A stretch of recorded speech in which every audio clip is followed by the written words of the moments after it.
Today we are here with Cory Speer from the men's basketball team for our DigiCopy UW-Stout Athlete of the Week for Week 17. So Cory, why don't you tell us a little bit about yourself? Well, I'm a senior, majoring in elementary education, and I'm from a small farm town that people like to know as the Pempire, but I just like to call it Elgin, Minnesota. Cool. So what is something interesting about yourself that people wouldn't think of when they first meet you? Something interesting is people always ask me like what I do for a job. When I go back home, and I tell them I've been farming since I was 12 years old for my uncle. Whenever they need help, I milk cows, help feed cattle, and work in the field whenever they need it. As much as I can help them out, and whenever they need it, I like to go home and help farm with my family. So awesome. Congratulations on your awesome performance last week. How great did it feel to be making almost all of those shots? It felt pretty great. Obviously, you want to make most of the shots you take, and I like to thank my teammates who helped me out, gave me open, finding me when I'm hot. But it's not even just me that was making all my shots. As a team, in the first half against Oshkosh on Saturday, we were shooting 68%. Overall, we're shooting around 55% in the conference, from the field. So it's nice just, as a team to be hitting all of our shots, and but individually, it's obviously a great feeling to, be a part, know your role, and help out your team as much as you can. Yeah, definitely. What's the team's attitude like right now, being 2-0 for conference games?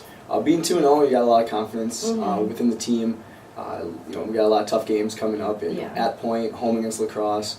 Right now we're just trying to get better as a team, stay physically, healthy, mentally healthy, and just we have these sometimes we have 2.5 hour practices, but Coach Eddie likes to cut them short. And we look at this practice schedule, and I was like, why is practice so long? But then he always cuts it short. We're having a lot of fun. I was talking to one of my coaches and saying how nobody has as much fun as we do. So our attitudes are great. It's nice not losing those close ones that we've had in the past, and being 2-0 and 11-2 overall is just a huge boost to us as a team, and as a coaching staff. It must feel great for them to find see us get those wins and have those smiles on our face. Yeah, definitely. Is there anything that you specifically have changed or kept the same over these past 4 years with preparing mentally and physically for games? Mentally preparing for games, I've kept it pretty much the same. To my routine before games on.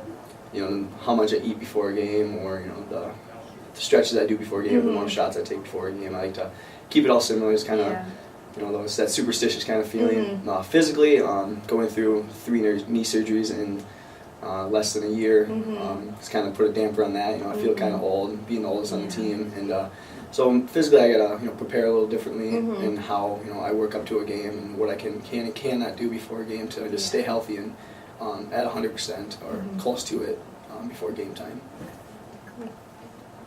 Going into the rest of conference play, what's the team's mindset, and what will you guys do to make sure you're playing your best for each game? Going into the rest of conference play, our mindset is pretty much every game is a ball buster. Every game's gonna be a war. We know any team can go into anywhere and win. You had La Crosse going into Whitewater and beating Whitewater, and then 4 days later, Point going into La Crosse and beating La Crosse by 18. So every game is going to be that war that we're going to have to go through for the next 12 games. Our mindset is just stay healthy. Let's just stay confident, stay healthy, continue to do the things we're doing that has made us successful at this point, and just to keep riding that momentum that we have. And we're the underdogs. We lost 34 games in a row in conference play. No one expects us to win. And having that, not having a target on your back, and being that underdog, and knowing what it takes to win, going through from last year to this year, and finally getting those wins, it's definitely helped us with a mindset of we can beat any team in this this conference, in this league, and we can go along this year. Yeah, for sure. Well, thank you for joining us today, Cory, and good luck with the rest of the season. Thank you very much.